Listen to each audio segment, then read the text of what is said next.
out of the, gosh, I don't know, multiple houses that I've lived in throughout my life, there have only been 3 that I have not had any paranormal activity in.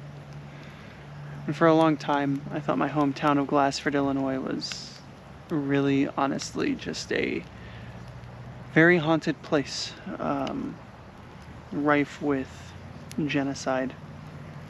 But, this stuff has just kind of had a knack of following me for a very long time. This is going to be a very much off-the-cuff, unscripted video. I do have a script. We're going to test this out, see how it goes. Because I feel like I can just recount it from memory. How it happened. How it continues to happen. How a priest told me we have a family curse. How I discovered my link to a potential, very ground-breaking link to a, very prevalent demonic possession case. And I'm going to share all of that with you all here tonight. And this is kind of impromptu. I didn't plan on doing this, but here we are. It just feels right. It feels like the moment, so I'm doing it. So everything started for me in 1987. That's when I was born.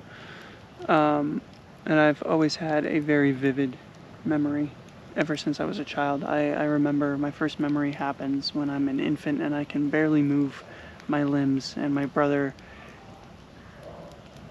is trying to give me a kiss before he walks up to the bus stop for kindergarten. He's 5 years older than I am. And I'm laying on my mom's lap, and I'm struggling to move my limbs, and I'm very frustrated. So he walks over to give me a smooch, and I just throw a fit. Listen to that guy ripping and roaring. Amazing. We live in serene nature, but also close enough for hot rods. Anyways, he tries to give me a kiss, and I kind of pull away and fuss, and my mom yells at him, and he just essentially is like, I just wanted to give him some love, and then it's like I didn't do anything wrong. And then he leaves, he closes the door to go up to the bus stop. And from context, I knew that. And so the next memory I have is I am on the floor playing with a couple of toys in the living room of that same house, and I might have been, I don't know, 2, 3, 1, I don't know. I was a toddler. I could move and actually play with toys. And I had this, it's like vision, right? I just felt connected to spirit, and I closed my eyes, and then all of a sudden I see a vision. This vision, it's just like it starts from the left and moves to the right. And it starts as nothing, and then it grows into this tall stick figure man, and then it just fades back down into nothing. And when I opened my eyes, I knew that I was going to die, that this life was temporary, and that I was going to die. And that is what I knew deep down in my core and in my soul. This is temporary, and I will return back to God. Basically, I was a child, a toddler. I was a toddler when I had that vision. And then the dream started. I remember very vividly. One day, me and my brother were my older brother, I should say. I have two brothers. One is 5 years older than me. The other one is 10 years older than me.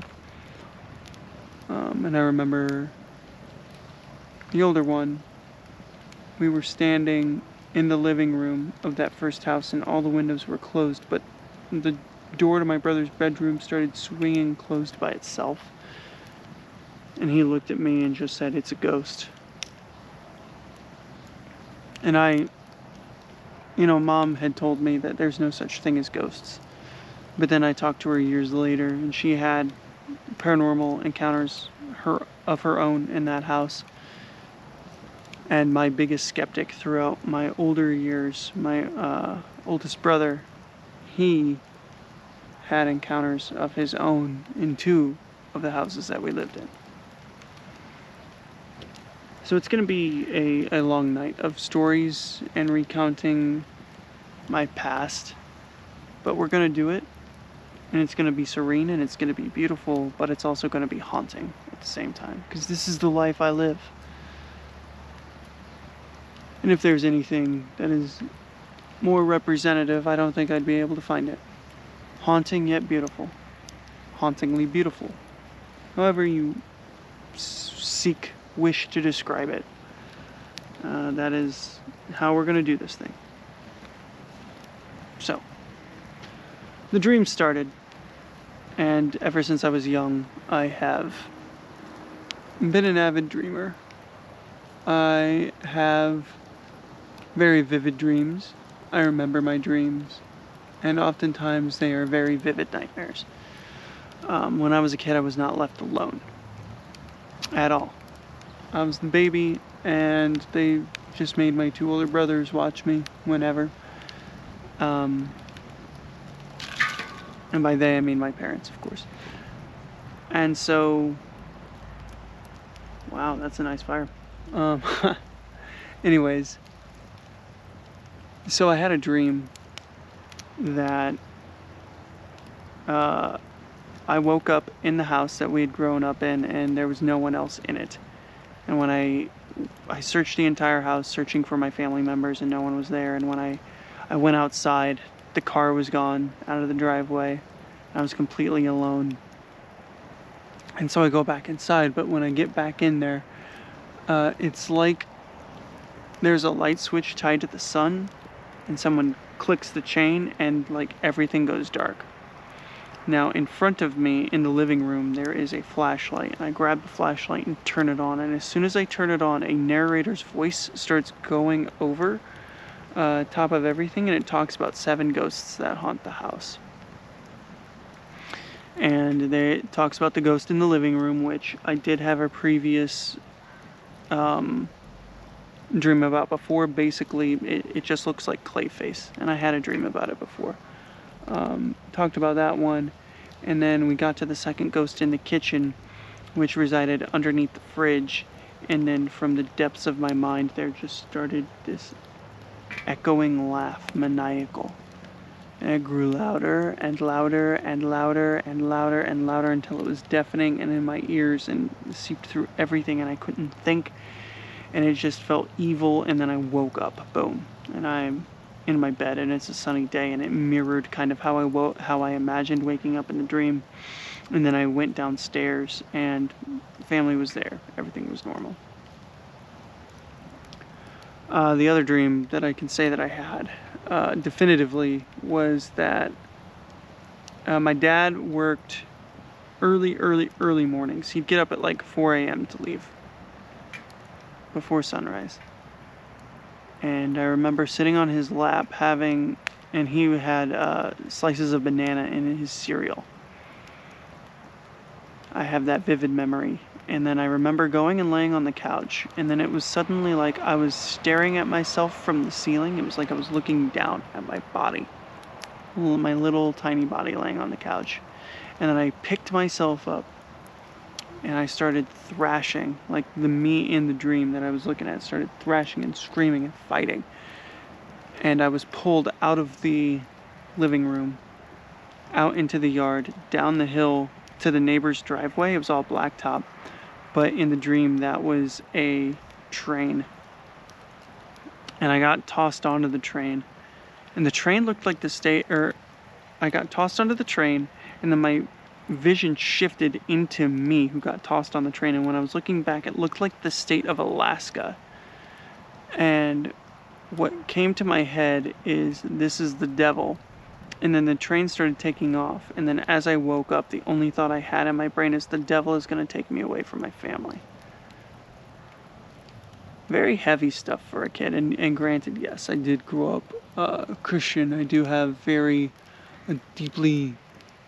deep-rooted, I guess, trauma from that time, but one of my earliest memories is me being in a church and my mom feeding me M&Ms from a little baggie to keep me content. And I can tell you for a fact that we stopped going to church when my dad stopped going to church, like around age 9, 8. I can't remember exactly, but I do remember that there was a time where I remember that we stopped going to church, and it just dawned on me that I hadn't been in a while.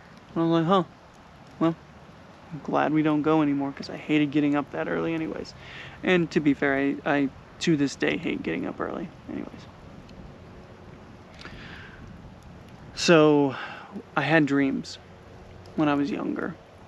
I have memories from when I was very, very young, far younger than we normally should have dreams. And yet they persist. And then the experiences happened. I remember one time my oldest brother was babysitting us. Him and his friend were babysitting us, and we're sitting there in the kitchen around the kitchen table, and all of a sudden from my ear it sounds like this voice deep is spoken into my right ear, and I turn and I look, and there's just the wall. Like there was no one sitting next to me, but it was clear as day someone speaking something, and I don't even know the words that were said. And I'm like, hey, did you guys hear that? No one heard a thing. No one heard a thing.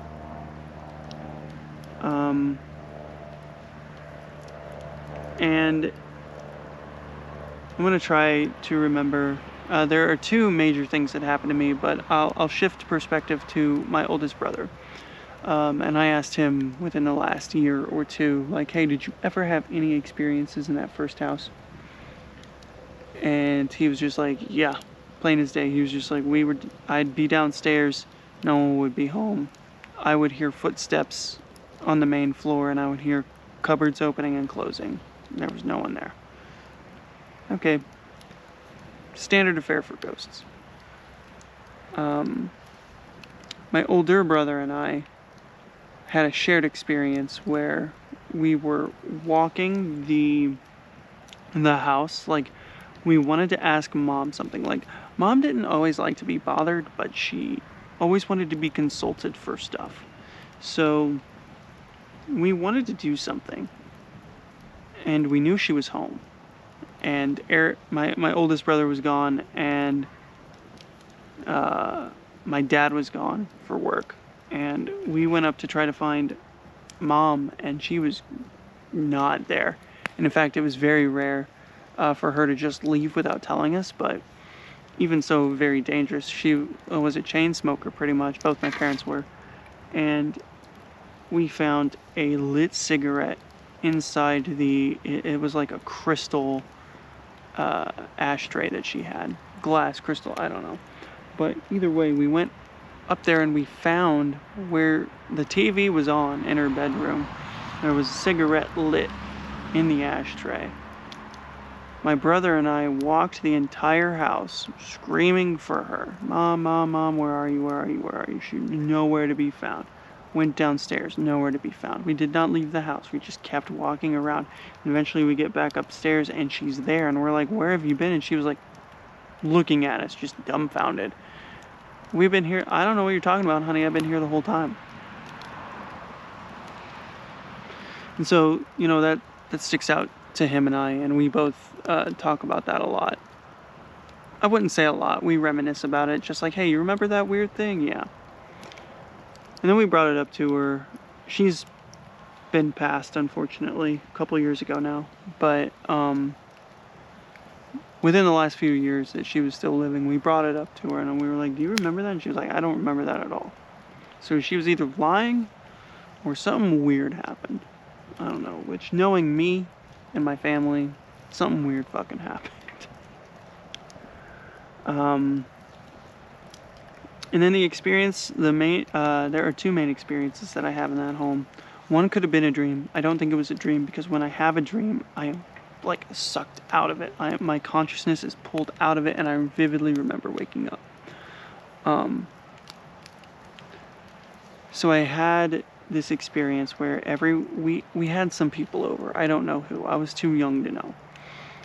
But we were in the living room, all of us huddled up. And then all of a sudden, there was just this massive thud. It was like someone got body slammed upstairs. Like a 250-pound man was body slammed upstairs. It thudded and reverberated throughout the house and was enough for us to just stop dead cold and look at each other. And when we went upstairs, I remember my mom being like, hold on, I'll check it out. And she went upstairs and we just kind of talked amongst ourselves. And then she came back down and was like, nothing was up there. I don't know what happened. And I'm the only one who has a recollection of that.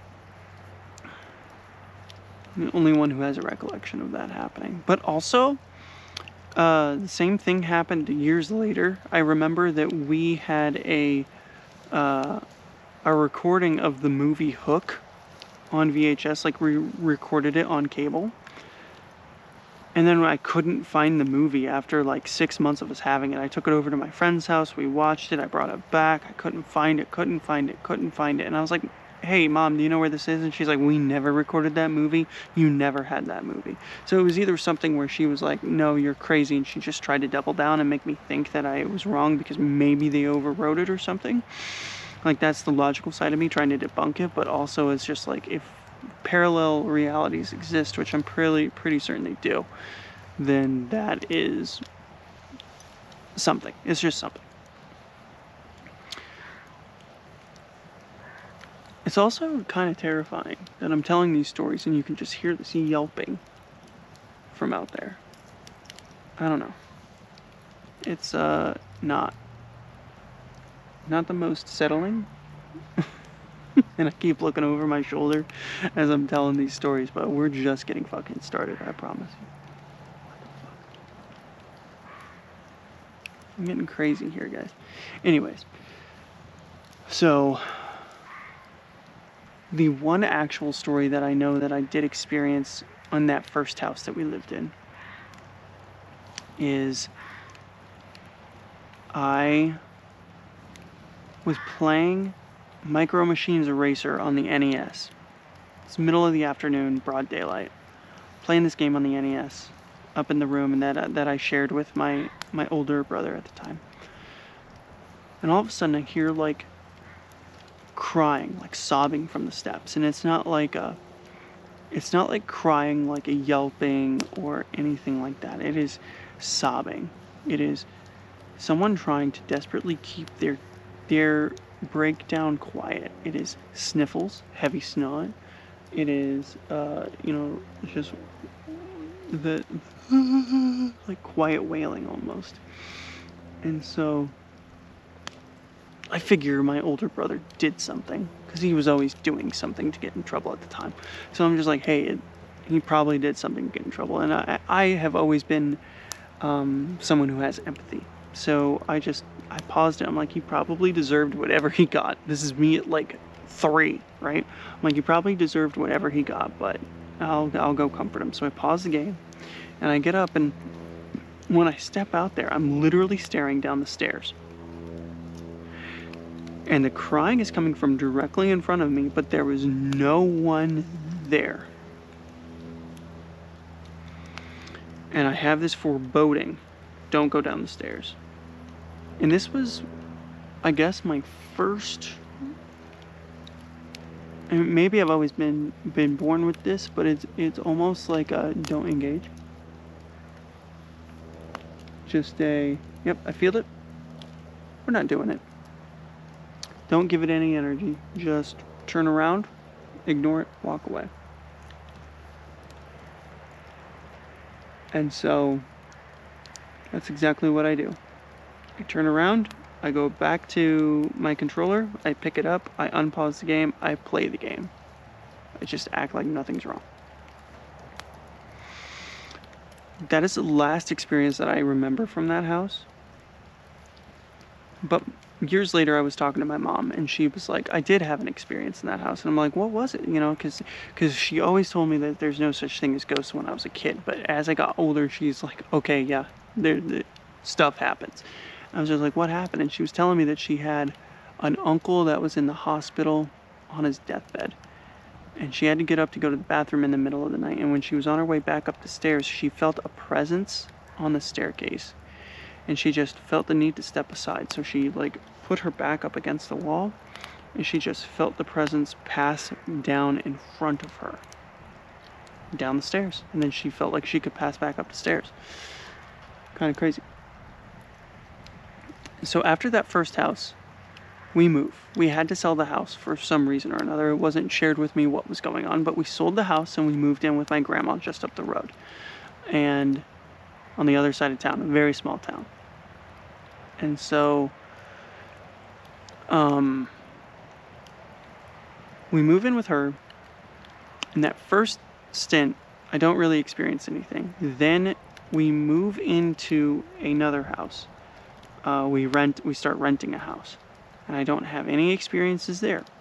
Go a good long while without having any experiences. And then we moved back into my grandma's house because we were renting a house, the landlord sold it. So we had to move back. We had 30 days. So it was just like, we have no contingency plan. This is suddenly the rug being pulled out from under us. We are going to back to our grandma's house. So we moved back in there. And I didn't have a room. My oldest brother had since moved out. He had found who is now his wife, and he had moved to an apartment across town. And so it was just the four of us, me, my older brother, my mom, and my dad. My older brother, 5 years older than me. I was 10, he's 15, he needs his own room, so he's upstairs. I don't have a room. My parents are down in what my grandma used to use as the storage room. So the family room is kind of where I slept. There's just a not so comfortable couch there, and that's where I slept. And then if I wanted to play video games, it was kind of a little, almost like a Harry Potter thing, except I didn't. It wasn't a cupboard. There were no walls. There was no door. There was a small little makeshift area where there was a TV and a Nintendo set up for me to play games. Well, Sega Genesis at that time, I suppose, after the second move. And then eventually I got a PlayStation, and that was moved into my parents' bedroom. I could just play it when they weren't sleeping. Anyways, so we're there. And that's just to lay the context for you, because I did not have a room of my own.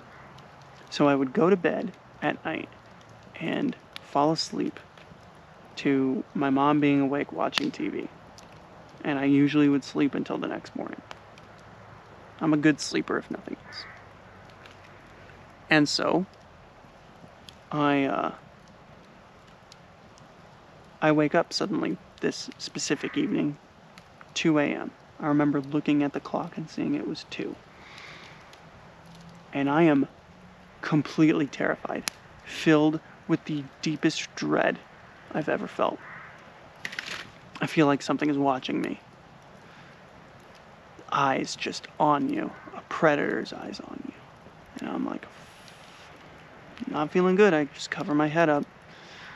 And I've had a fear of the dark since I was a kid. I still have a fear of the dark now, which is kind of ironic that I'm sitting out here in the dark telling you this stuff. But we're going to power through. We started, we're going to finish. So I wake up and I feel that dread. And suddenly, I eventually wind up, I try to force myself to go back to sleep. I can't go back to sleep. I'm like, I need to get out of here. So I eventually work up the courage to get up and sprint. And I sprint down the hallway to where my parents sleep. And I try to wake my mom up, and she's just like kind of stirring. I'm like, Mom, please let me sleep in your bed tonight. And she just goes, no. Turns back over. Which is crazy, because when I used to tell her the story, she was like, I would have never denied you. And I'm like, I know, I thought it was weird too. Anyways, she says no, turns over, and I'm just like flabbergasted, completely stunned. And then all of a sudden I hear the door upstairs open and close, and I hear heavy footsteps come down, like just thick boots, just boom, boom, boom. And I'm thinking, it's my older brother. in my mind, I'm trying to come up with a narrative why he would just suddenly right now be coming downstairs. And I'm like, oh, he must have woken up. He must have tried to go to the bathroom, and my grandma was in there, so he needs to come down to go to the stairs, or to go to the bathroom. So I'll just meet him at the stairs and be like, hey, can I sleep with you, and go up there? Because sometimes he would let me sleep up there with him.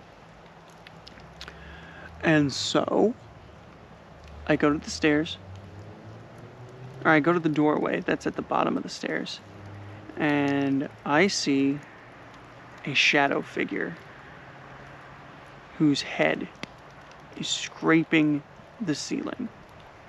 And there was a picture window underneath or above where I slept. And there was a street light out there. A big, nice, warm light, orange street light. So that's coming in through that big picture window and lit up the whole room. And I could see through the shadow figure, and it casted a light shadow on the ground. And I could see it up along the wall, and I looked over, and that shadow figure moved, just glided into the bathroom. And I remember thinking, please turn the light on, please turn the light on, please turn the light on, and the light never came on. And the only reason I'm covered in goosebumps right now telling you this story. And the only reason that I know that it is not a dream is because I don't remember my consciousness being sucked up and out of the dream. I don't remember waking up. I don't remember how that night ended. I just remember standing there staring, looking at it. Please turn the light on, please turn the light on, please turn the light on. Now, ironically, my oldest brother did have an experience the first time we lived there. Because remember, the second time he had moved out. He had already been gone. So he didn't move back in with us when we moved there. The first time he was working third shift out at the local airport, loading and unloading aircraft. And he worked third shift. So he slept during the day. So we had a spare bedroom that my two brothers shared upstairs. And he would sleep in there during the day when my older brother was gone and I was gone and whatnot. So he's up there taking a nap in the middle of the day, and he had the door shut. And he was having difficulty sleeping and whatnot. And he heard the door open, and he heard the floor creaking as someone walked around to the edge of the bed. And he said the bed shifted like someone had put their knee on, and then he felt a hand press on his back, like a warm hand just on his back. And he went, yes. He thought it might have been my mom or something. And then all of a sudden, it lifted off completely. The presence lifted, the hand lifted, the weight lifted. There was nothing, and he thought that was weird, so he turned and looked, and just there was nothing. The door had been opened. There was nothing there.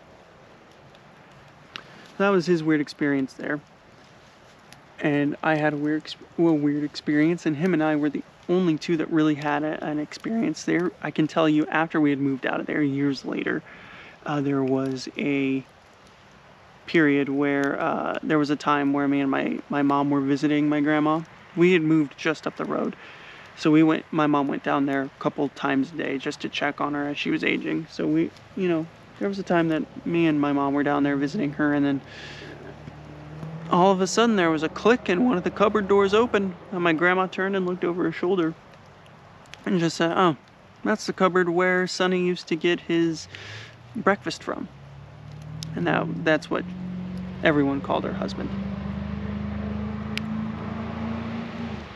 Enjoy that hot rod.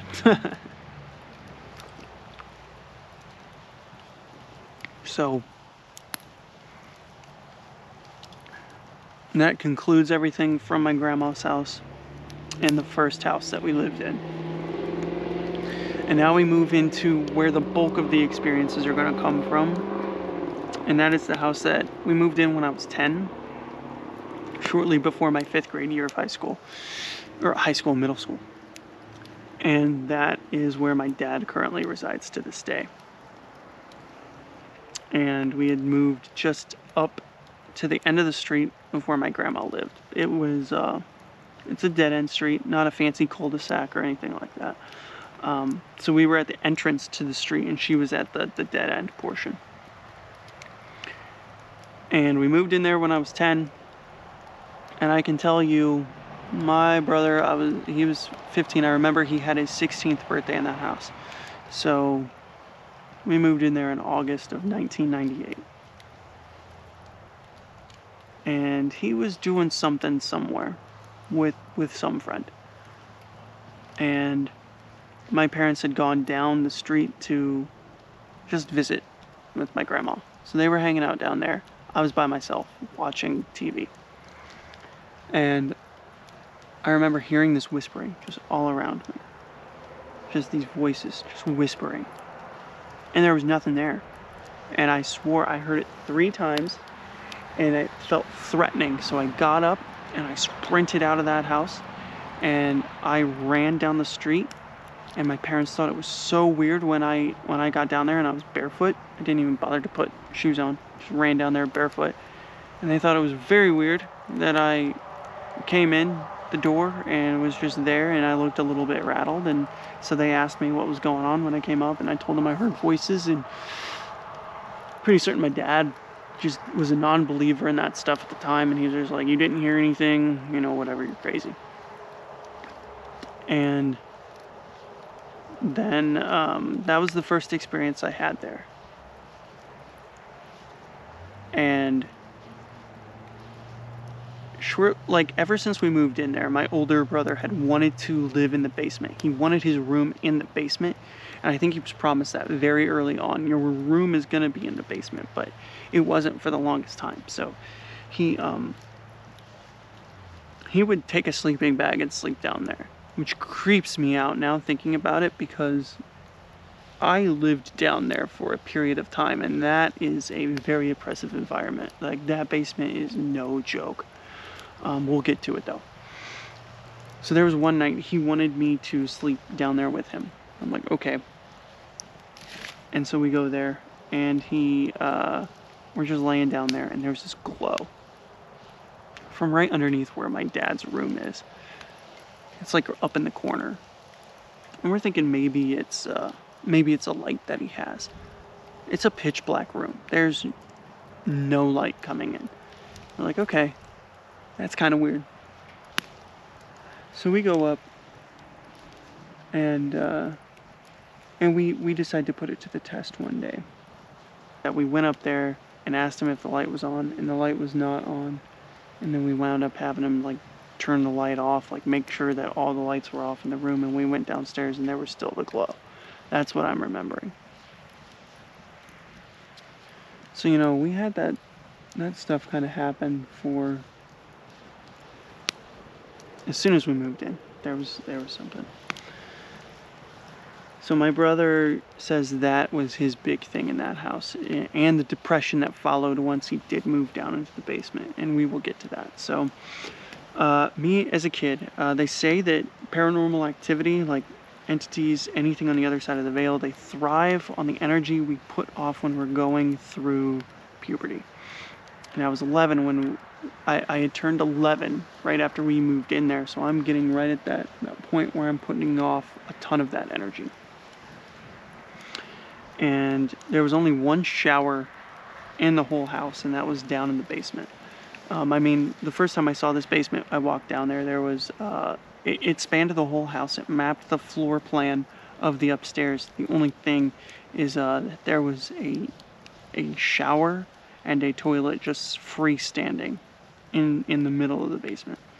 My dad eventually built 3 walls around it and made a makeshift bathroom out of it, so it was kind of nice. Put a washer dryer down there right outside. So we had what was the laundry room, what was the family room, what was my brother's room, and then what was the storage room, right? We made it a whole thing.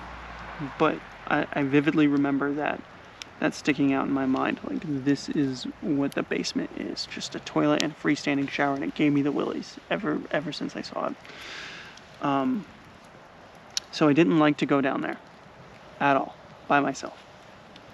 And yet, where I'm drawn to, there's such a wealth to draw from. And I'm going to try to do it all justice. I'm going to try. But there is a memory that sticks out immediately. And it was my brother saying, if you go downstairs and you take a shower without anyone down there, I will take you to go see The Mummy Returns in theaters. And I really wanted to see that movie, and I'm like, okay, let's do it. So I went downstairs, and I'm in the shower, and I feel something there. And so I turn around, and it was a corner shower. My dad had already built the 3 walls. It was a corner shower with glass. The shower had glass walls.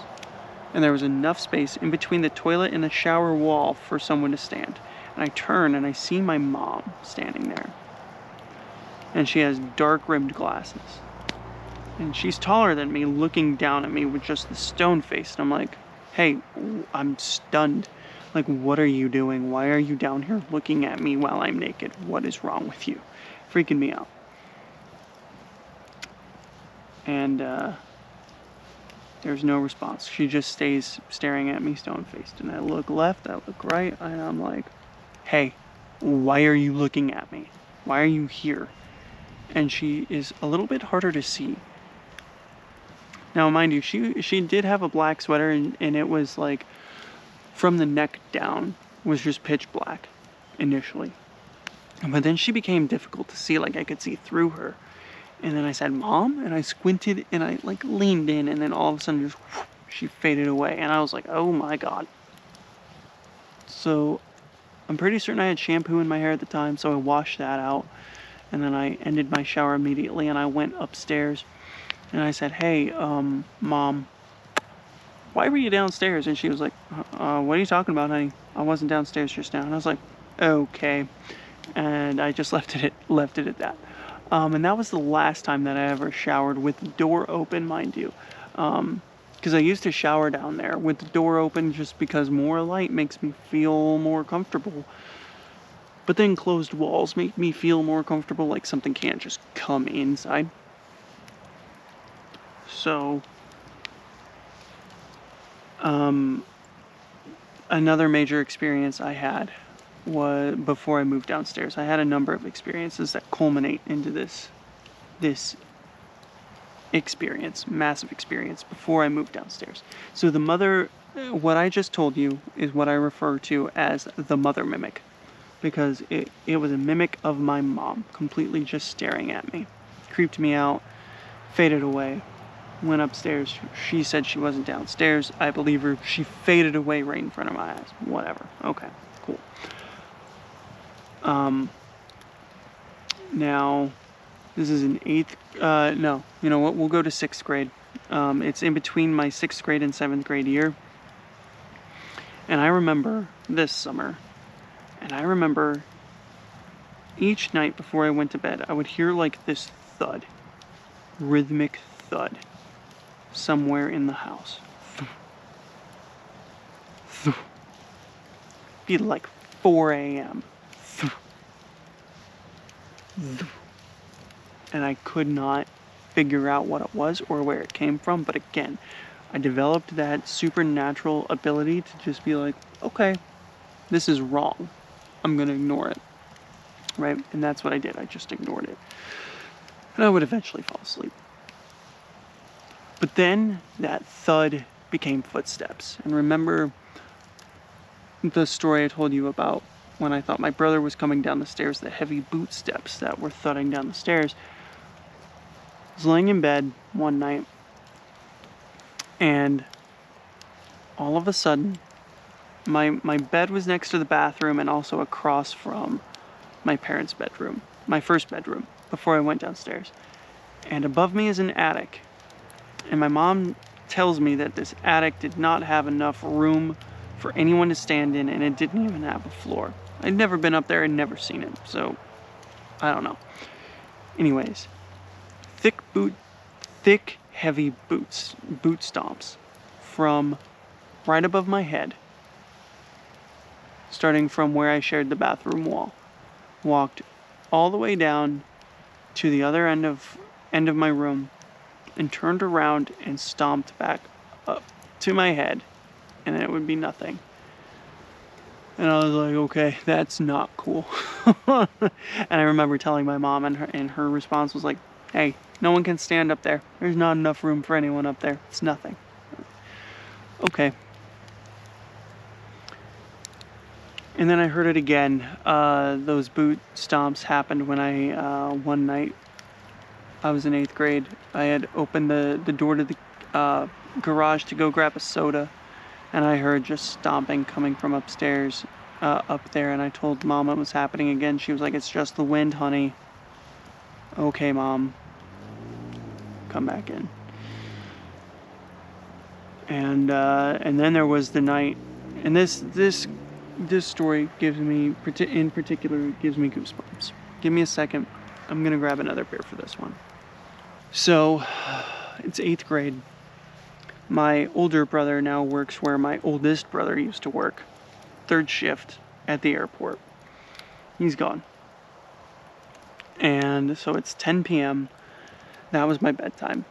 My mom had fallen asleep on the couch. My dad slept in his room that was across from my bedroom.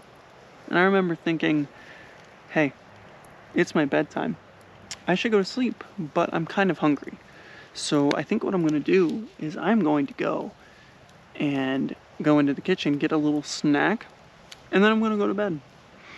So I get up and I walk into the kitchen, and as soon as I hit the switch for the light, all the way on the other side of the kitchen, there was a doorway into the computer room, which was where our main entrance to the house was.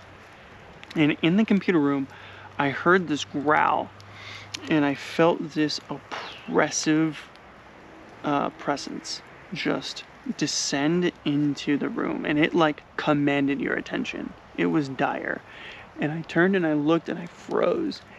And I don't know if you've ever heard something speaking another language and your brain just trying to make sense of it, so it just makes up stuff.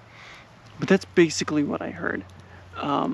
It spoke a different language, and it came in and it like laughed, and it was like, and it basically said what I remember it saying is, "You little fool, you're all going to pay." And then it growled just, and then it gone.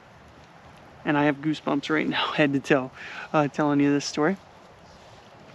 But I had flicked the light on, I felt the presence come down, it said its piece and then disappeared, and I stood there, frozen, for a solid 10 seconds. I didn't say a word, I did not react. I turned the light off, I turned around, I walked straight into my bed, I got into the bed, I covered myself up, and I went to sleep. That was my response to that. An immediate nope. A resounding nope. Not dealing with this. So I had that experience in 8th grade. And I told my friends, I told my brothers, I told my family. Everyone told me I was imagining it. I was crazy. It was someone playing a prank on me. It was anything. So we get into this phase of my life where I'm gaslit into believing that what is clearly happening to me is not real. And I suppose that's a blessing, because I can just deal with what is happening clearly and just brushing it off. Doubling up on the armor, basically, because I just had that innate ability since I was a child to just be like, I'm not dealing with this, and ignore it. So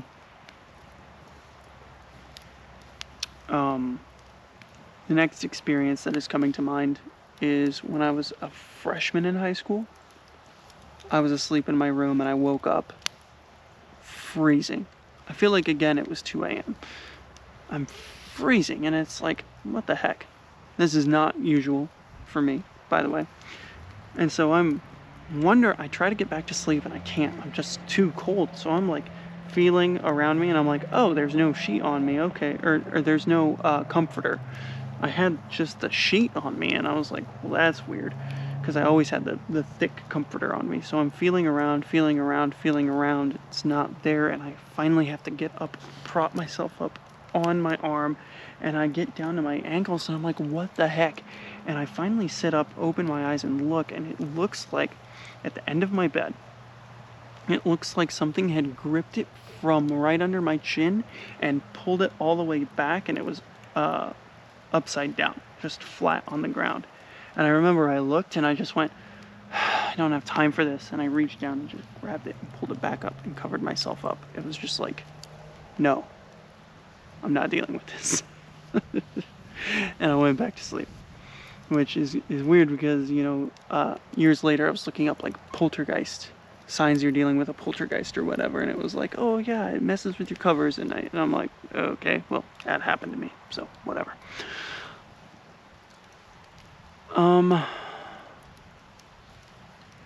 And then there's a lot of stuff that I forget that did happen. But the next thing that really resonates with me and sticks out in my mind is the spirit punch. And the spirit punch is exactly what it sounds like. I will preface this and say that I had been cheated on right before this by my first love. She told me that she cheated on me, and I got really upset, and I was in a very dark place, completely heartbroken. And I was doing 13 hours of school 2 nights a week, and I had gotten home from school that night and was really tired and had laid down in bed with all my lights on, and I was in between asleep and awake. And I heard that murmuring, same voice that had murmured in my ear when I was a child at the first house. And I heard the murmuring, and it was saying some weird stuff. And I had ignored it. And then I'm in between asleep and awake. And then finally I hear my dad's voice come through, and it goes, and he calls me son. He just, son. And he only ever called me son when he had something important to talk to me about. So I sit up from a almost dead sleep. Yeah, Dad. I sit up. Nothing. My door is shut. There's no one in there. It sounded like it came from the foot of my bed. Nothing there. Okay. That's fine. So I lay back down. That same voice from when I was a kid murmurs again, talking about the demon world, which is weird. And I'm just like, I'm going crazy. That was a default thing in my head. Just, I'm going crazy, whatever. Ignore it. And so I'm ignoring it, and I'm fading, and then all of a sudden there's just a roar in my left ear, and a light flashes in my left eye, and I can just hear the smack. And this pain shoots through my skull, and I sit up, and my hand is in front of my left hand is up in front of my face to guard. My right fist is cocked back, just ready to throw. And I scream, what the fuck? And I thought maybe my brother came in, because he was still there at the time. He was almost out, but he was still there at the time. And I thought maybe he'd come in and saw me nap, and I was like, hit him in the face. And nope. Door's shut. Nothing there. So I sit at the edge of my bed, and I'm just trying to wrap my mind around what just happened. I'm like, literally, what the fuck just happened? Did a ghost punch me in the face? And that's exactly what happened. Because I'm just going to jump ahead in time. In 2020, shortly after my mom had passed, I'm sitting on the couch in where I had lived at the time. Had moved out of state, and my oldest brother texts me, hey, you had a ghost punch you in the face when you were living at mom and dad's up in your old room, right? I was like, yeah. I said, okay. No context, no anything. I thought there'd be a follow-up, and there was nothing. So like 20 minutes later, I'm like, can I ask why? He just And for the longest time, he had been a big detractor. Just, you know, sometimes you see flashes in your eyes and whatnot when you sleep, and he was coming up with any scientific / medical reason under the sun. But then he texts me, and this was the most validating thing ever in my life. He said, the same thing just happened to me. And I was like, no way, you have to tell me what happened right now. And yeah, same experience. He was in a negative emotional state, very deeply negative emotional state, staying up in that room, laying flat on his back, and then it just hit him. He saw the light, he felt the pain, his head knocked back, and he was just like, what the fuck? And it is very much very startling, just enough to piss you off kind of things. So let's see, that was 2008, and right that it initially happened to me. And right around that time, I used to keep these two things separate when I talked about my paranormal encounters. But more now that I look into it, I kind of think these are linked. And so I got spirit punched in the face in March, and I'm pretty certain in April is when I had this next encounter. And my brother worked about 20 minutes away from the house. And one night he goes to work and he leaves something that he needs at the house. So he calls Mom, hey, can you bring it out to me? She's like, sure. So she comes into my room, hey, I need to bring this thing to your brother. Do you want to come with me? I'm like, okay, sure. And so we go up. I'm just riding with her. She drives up. We drop it off. We get in the car. We're coming back. And we're going down this little country road. We go down this little dip, and I see this clearing, and I see 3 red lights in a triangle formation. And I was like, hey Mom, was a new cell tower just put in recently? She goes, I don't know, honey, why? And I'm like, because I see 3 lights in that field, and it's an overcast night. There should not be 3 lights there. So as we get further away, I'm just keeping my eyes on them, and they grow brighter and brighter and brighter, and then one of them moves away from the other 2.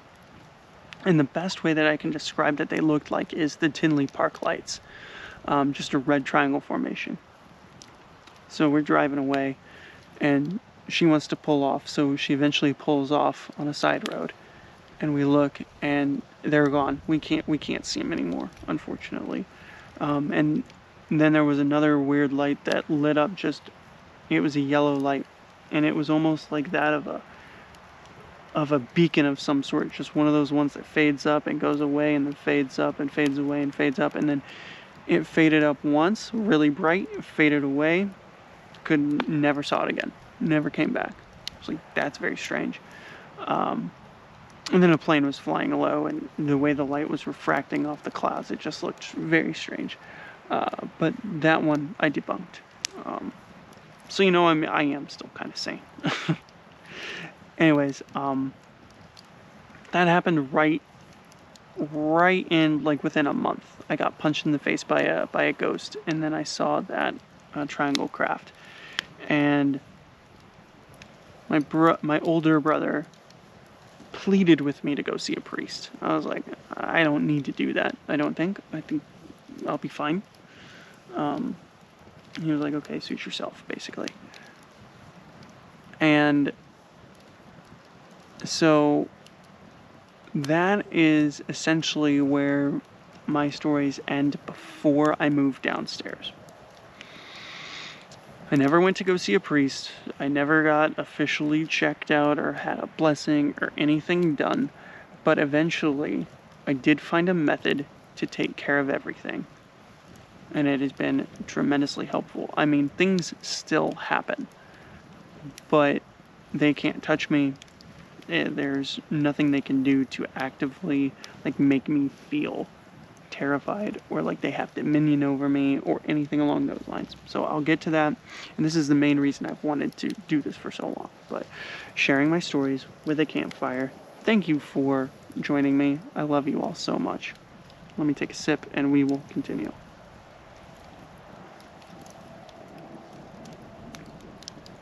So in the summer of 2008, he gets back with his ex-girlfriend, and she had bought a house. So he moves in with her months later, at the end of 2008, beginning of 2009, and I moved downstairs. I just take up his old room. And my first night staying downstairs, I have a dream, very vivid nightmare. I am up in my old room, trying to get old movies out of a rack that doesn't really exist in the real world, and bring them down into my new room. And as I'm looking at them, the camera pulls out from my vision, like my POV, and turns around like it's a movie camera. And suddenly I'm looking at myself from the front, and behind me I can see my mom. But it's not my mom, it's the mimic. Black rimmed glasses, black from the neck down, standing very tall and rigid. And my mom was a very animated woman. When she walked, she swiveled her hips and moved her arms. Like, she moved when she moved, like exaggerated almost. This thing, when it walked towards me, it moved very robotically. Its arms were locked by its side. It was just coming at me. And then I woke up, and when I woke up from the dream, I took a deep gasp in, and I gripped my sheets. And that's the first and last time that has ever happened to me in my entire life. And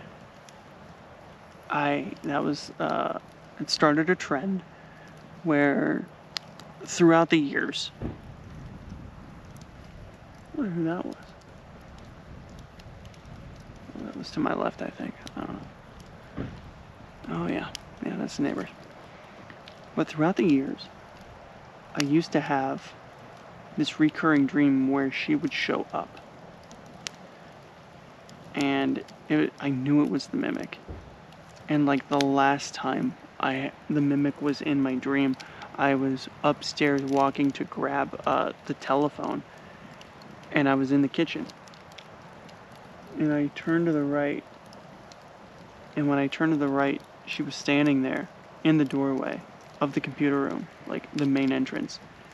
And she was bristled up, ready to fight, and I just sprinted towards her. I just was ready to fight her, and she turned and sprinted away. She was like, oh, I don't want any of this. Eventually I got to a point where I stopped being afraid of these things, and I decided to take the fight to them, and that's when they're like, oh my god, we cannot feed off the fear that we want him to feel anymore. So, once you get past that, they're all pomp and circumstance, basically.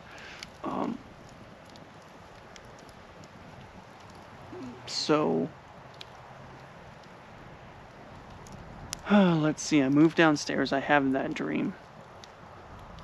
And honestly, after that dream, things are kind of chill.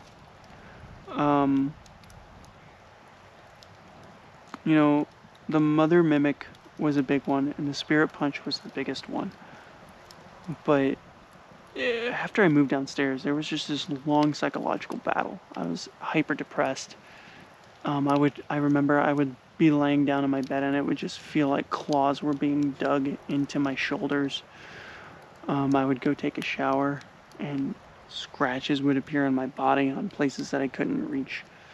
Feel depressed for no reason. I hated my job. I would come home, and I would sit there in my room, and I would just feel this presence, that oppressive presence, descend down into the room next to me, between me and the bathroom, just when I had to go pee. And I remember vividly, I was like, no, I'm not dealing with this. And I opened the door and I walked to it. And right where that presence, I felt descend, there was a cold spot. I walked right through it. And I took a piss and I walked back, and the cold spot was gone when I came back.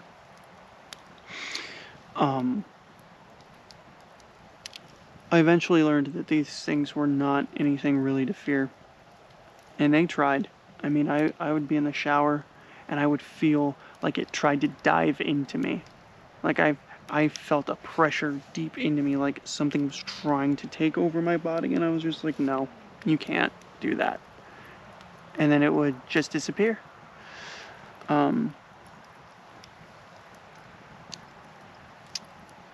only thing that kind of validated the experience that I had when I got punched in the face in the early mid 2000s and 2010s, is when my dad said that he heard me yelling at him from the basement one night. He was trying to fall asleep, and he swore he heard me just, Dad, Dad, hey Dad, come on, Dad. I was just yelling at him, yelling and yelling and yelling. Eventually he just went, what? And my mom slept out in the living room. They slept in different rooms. My mom needed noise and light, and he needed dark and silence. And they slept in different rooms. So my mom comes in and goes, are you okay? And he just goes, Ken's downstairs and he's yelling for me and I don't know what he wants. And she just goes, honey, Ken's not even home. So that was very validating for me when he told me that in 2009. Especially when I had gone for a very long period, about a good 10-year period, and being told I was crazy, I'm not experiencing these things, it's just my imagination. And I'm like, it's not, guys, I swear to you.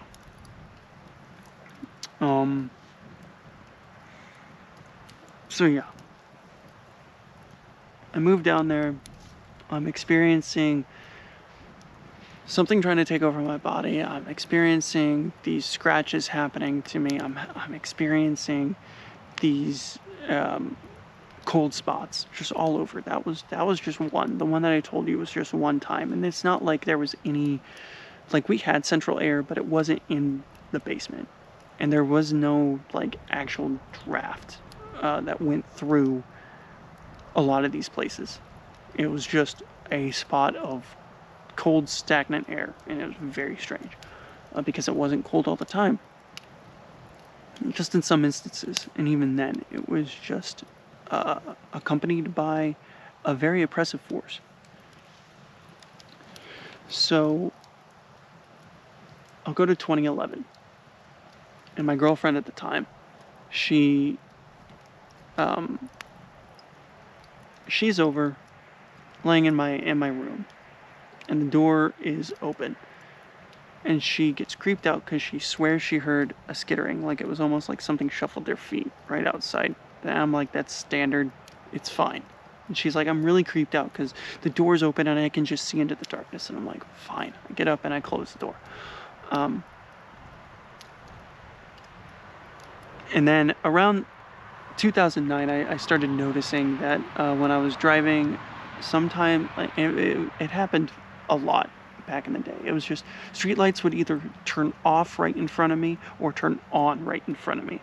And it'd be like just one streetlight's off and a row of streetlights that's on. I'm coming up to it, it turns on. Or vice versa. All these streetlights are on, one turns off right as I'm going under it, or right as I'm in front of it, and it's weird. So I went through this period where I told, people that were getting close to me about it. And this girl says that one day on her way home to where she lived with her mom, that the entire street just, all the lights went off. And she just got this very bad foreboding feeling. And then she got home, and I can't remember if it was like their nephew that they were watching or what, but he lived there, and he was fussing so bad that the same night that the streetlights went out, and he was saying that he couldn't sleep because the woman wouldn't let him, and he was so scared. And then apparently she was looking out his window and saw this like pale, dead, rotting hand like reach up and touch the screen, and she was like, nope. And I was like, you all need to not like feed into the attachment. Just don't feed into it and it will go away, I promise you. And that's been kind of what I've been telling people to do for so long. Yeah, it will try to do this to you. It will try to scare you, try to bully you.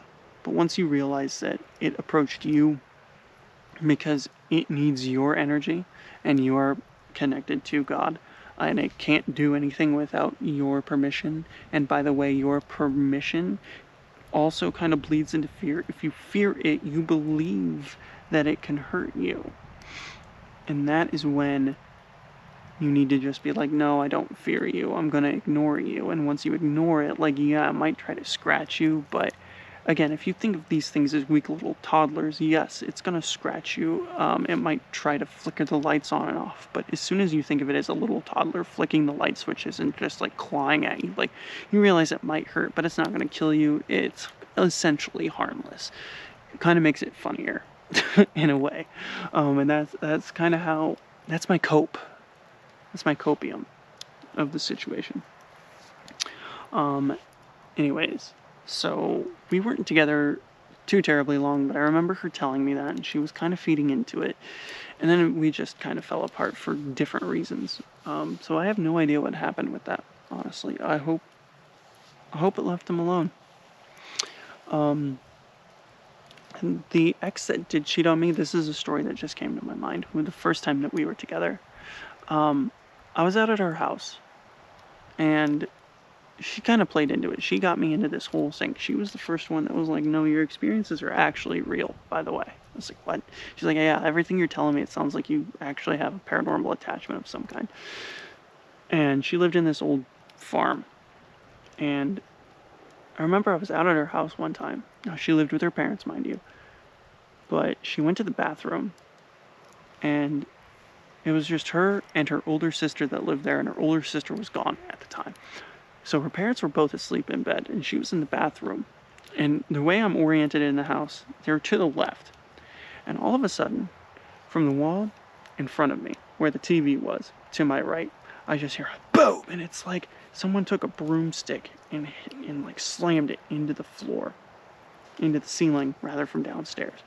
And then boom, and this one was a couple feet towards me, and boom, a couple feet towards me, and then boom, and it's even with me, just like a foot to my right, or 2 feet to my right, and then boom, this one's like right next to me, and I'm like, the next one is going to be right under me, and I literally felt the thud in my body, and I am just like bristled. I'm ready to fight. I'm just like breathing, and then all of a sudden, nothing. And I took a breath, and then she came out, and I was like, did you hear that? And she's like, no. Okay. We're not going to talk about it then. I wish I had this still. I had this old digital tape recorder.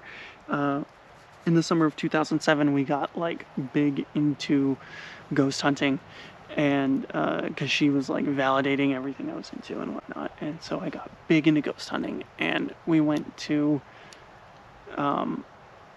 her.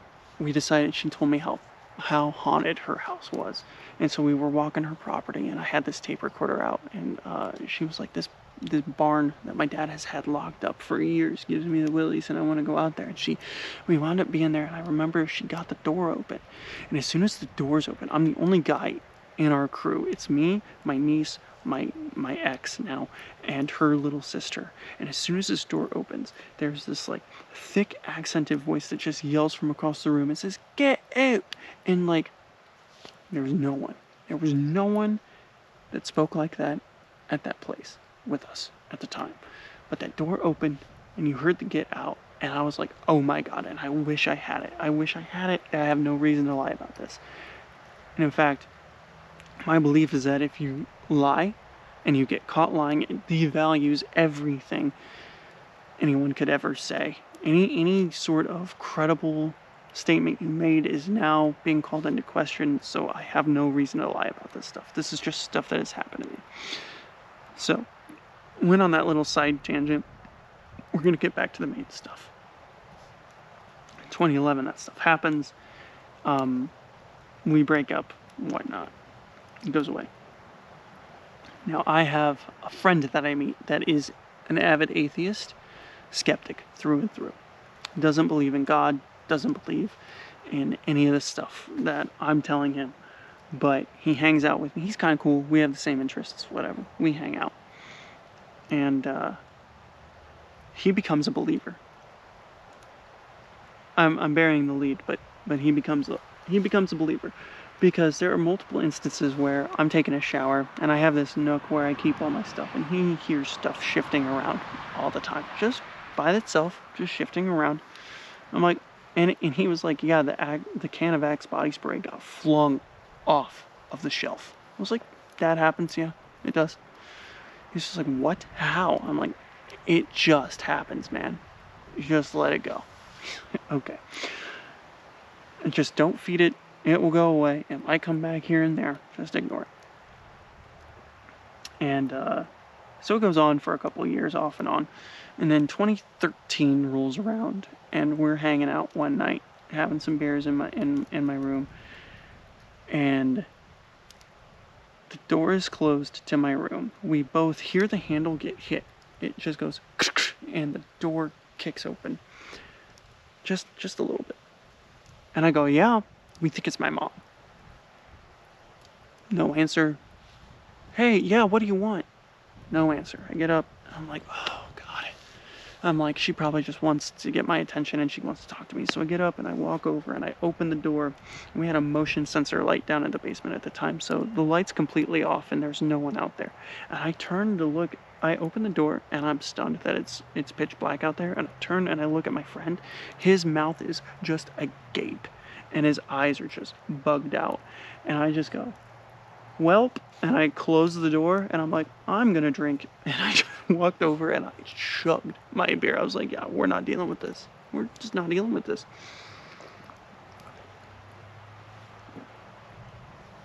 And I went through this phase around that time period where I would tell people about my experiences. That was 13 years ago now, 14 years ago now. I just wanted to tell people about my experiences and let them know, like, hey, I went through this stuff. It's okay. You can get through it. I still want to do that. That's part of the reason I'm doing this. And, like, I told my friend, I'm going to keep her anonymous. But I told my friend this story, and she's like, my dad is a pastor. I'm going to bring it to him and see what he says. His thing is, he was like, I didn't expect anything out of it. She comes back to me like 2 weeks later. She's like, oh yeah, I talked to my dad. He thinks you have a family curse. And I'm like, that's fun. That's totally fun, right? So, flash forward a couple of years. I'm getting back with that same ex that cheated on me and that validated all my experiences and anything. And like, that's a whole story in and of itself. If it's anything you guys want me to delve deep into, like the traumas and how I dealt with that and overcame that, let me know in the description. I'll make a video about it, whatever. Anyways, getting back to the topic at hand. I don't know if you've ever heard of the term bibliomancy, but it's basically when you have an intention to open a book, find some information, so you open a book to a random page with the intention to gain knowledge. I only learned about that term after this incident happened because she was into like this witchcraft stuff. She was going through this phase. And so she rents these books from the library, checks out these books about witchcraft, brings them over on my bed. And I just grab one and I flip to a random page. And I don't like sharing my full government name out there, but my last name is Michael, spelled Michel.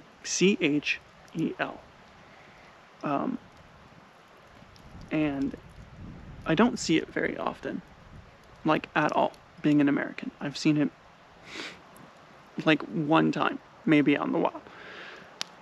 That is until this day. I've just opened the book to a random page, and I see the name Annalise Michel, or Annalise Michael. And if you don't know, I just thought the name was weird. It stuck out to me, and I was like, I got full body goosebumps. I'm like, that's my last name. I never see this name anywhere. So I just Google it. Turns out, her possession case was the most well-documented one in Germany, and was the inspiration for the exorcism of Emily Rose. And those tapes, that story, is more terrifying in real life than that movie ever could hope to be. And if I have a family curse, that kind of leads to it. That kind of lends credibility to it. So I discovered that. I don't know what to do with that. And as a creator on YouTube for years, I kind of wanted to do that for a very long time, just cover it and everything, but I get too chicken.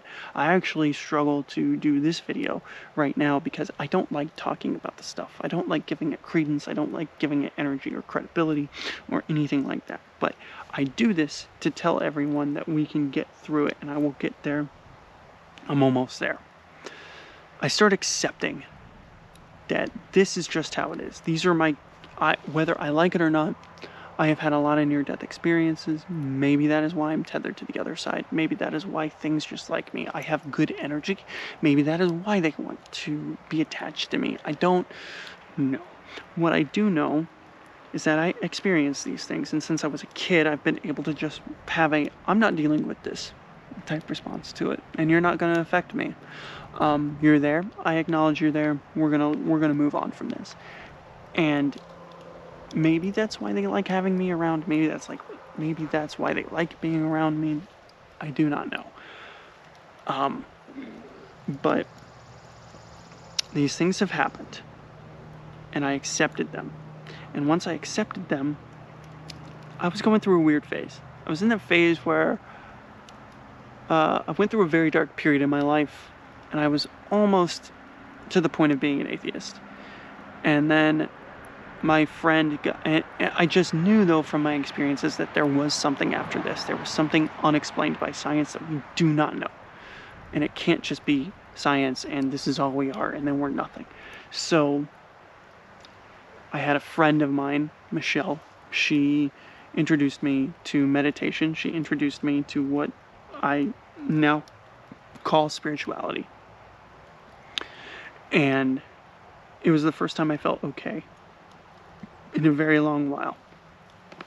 And when we got through, when I started practicing and getting through to other things, it was basically like, yeah, you're connected to the divine source. You are endless energy. You are infinite. You are love. You are light. And any negative entity that actually tries to hurt you they need you. So they need you to believe that you're weak. They need you to believe that you cannot help yourself, so that way they can feed on that fear. And they'll eventually go away, sure. If you're not giving them what they need for sustenance, they'll go to the next target. But they will eventually come back. And so once I learned this, I just started telling them no. Like it bolstered me even more. That indifference that I felt to them doubled down. That's when I started thinking of them as toddlers. That's when I started thinking of them as, you can't hurt me, you can't take me over, you can't kill me, because I'm part of the divine creator. And once you have that ability and that belief and that bolstering in your soul, it just it emboldens you, it empowers you. It really, really it dampened the ability of these encounters. And I didn't have a lot of encounters between 2013 and when I left in 2017. But what did happen is within the last 2 weeks that I left, that I lived there were two instances. One was my parents were gone. They were in, they had gone to town for something.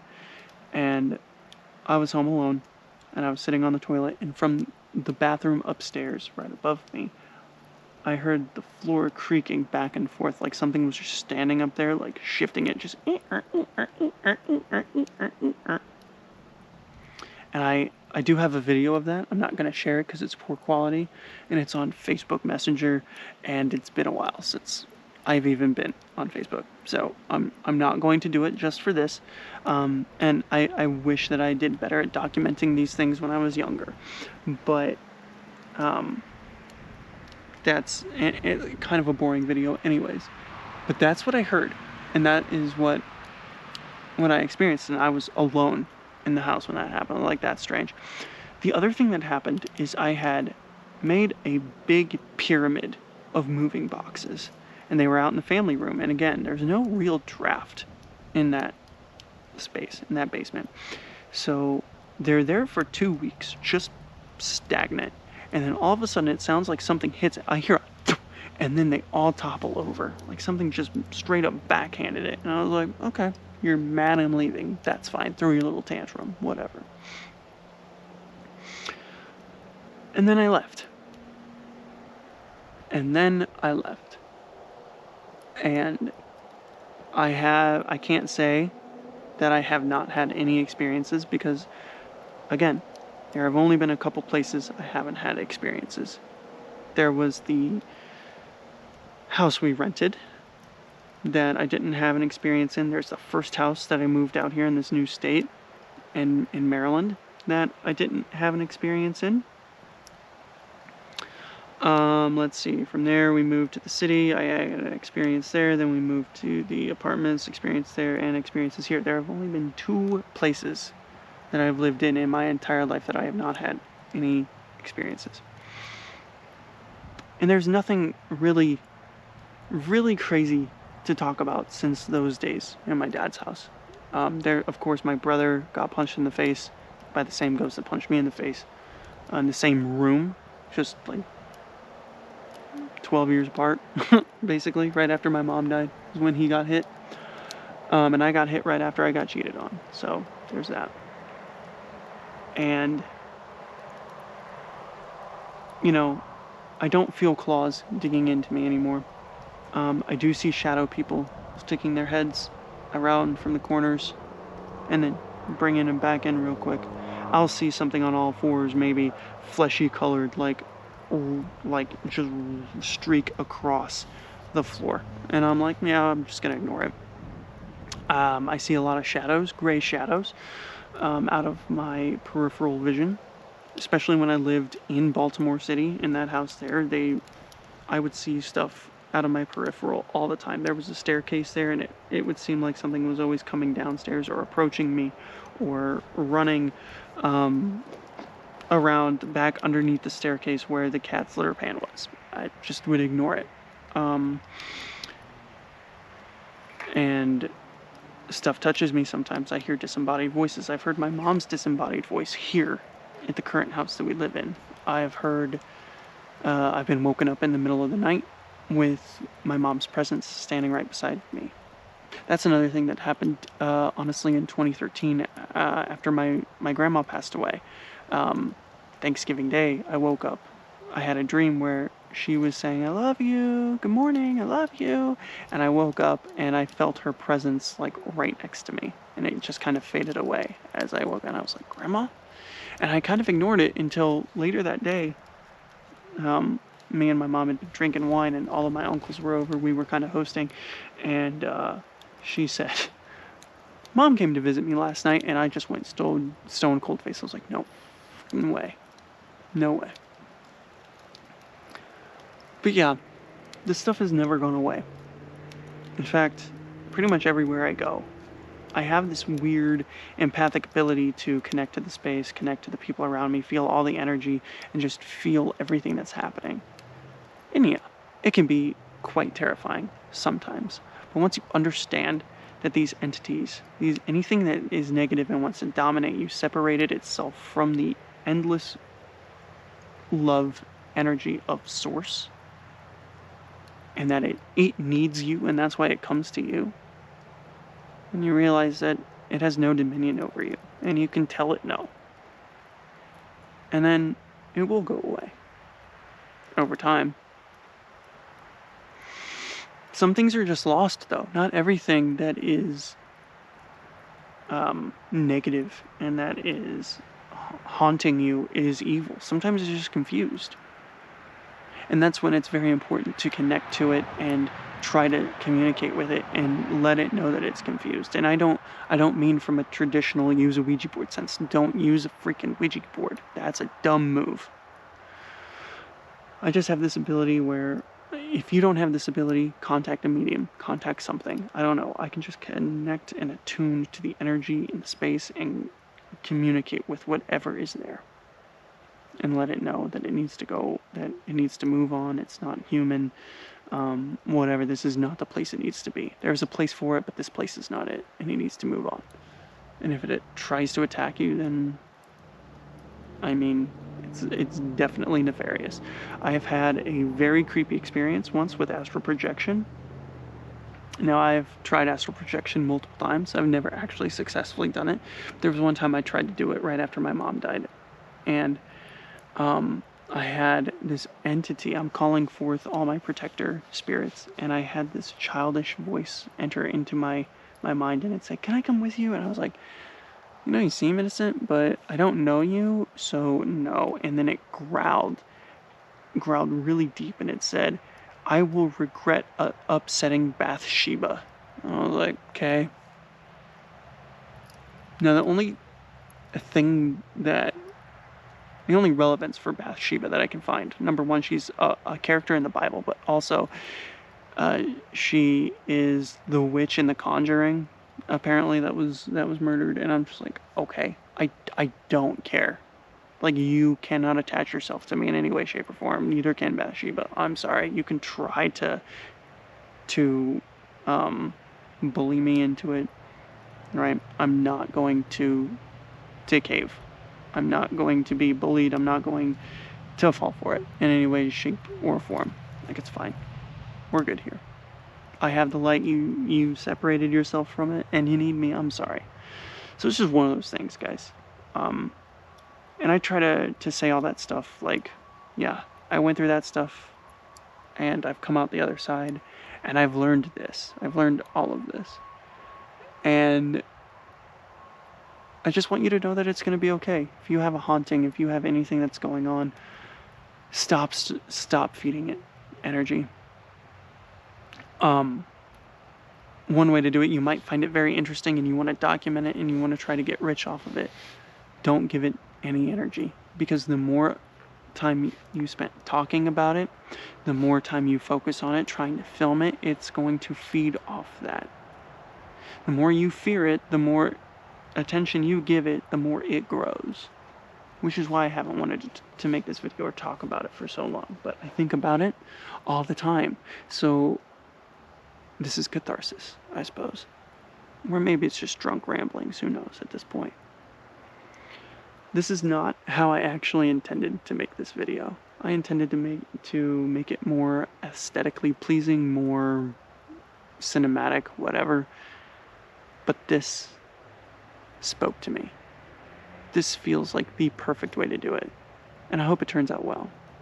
So guys, that's going to do it for these ghost stories. You have the power to end your suffering. End it.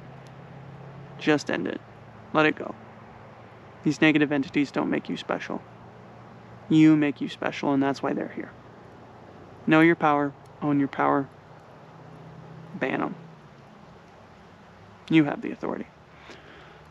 And with that said, guys, I love you all. Thank you so much for listening to me ramble on and on and on about spirits and about my experiences from the time that I was a child until now. Just thank you for being here for the journey of this entire channel. It's been a ride.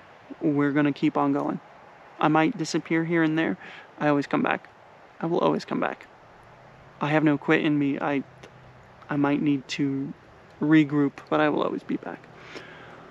So as always, guys, I just want to say thank you from the bottom of my heart for you being here. I want to let you know that I love you all so very much. And guys, I'll see you next time.